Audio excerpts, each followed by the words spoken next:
نوکوٹ سے خبر شامل کرتے ہیں۔ تھر پارکر کی یونین کونسل کلوئی میں پہلی مرتبہ متوسط طبقے سے تعلق رکھنے والی تعلیم یافتہ خواتین نے وڈیروں اور سرمایہ داروں کے سامنے چیئرمین کے لیے فارم نامزدگی داخل کروائے، جو بحال کر دیے گئے ہیں۔ تفصیلات اس رپورٹ میں۔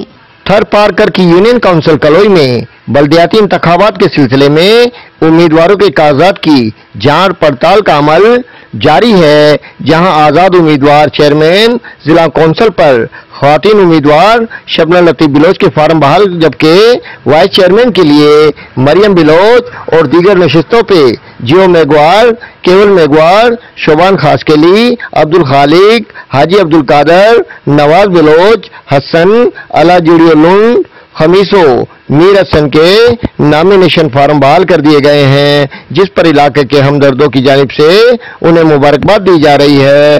واضح رہے کہ تھر پارکر کی تاریخ میں پہلی مرتبہ کسی خواتین امیدوار نے سرمایہ داروں کے سامنے آزاد امیدوار کے طور پر فارم نامزدگی داخل کرائے ہیں، تاکہ کامیاب ہو کر اپنے بہنوں اور بھائیوں کو ان کے جائز حقوق دلا سکوں۔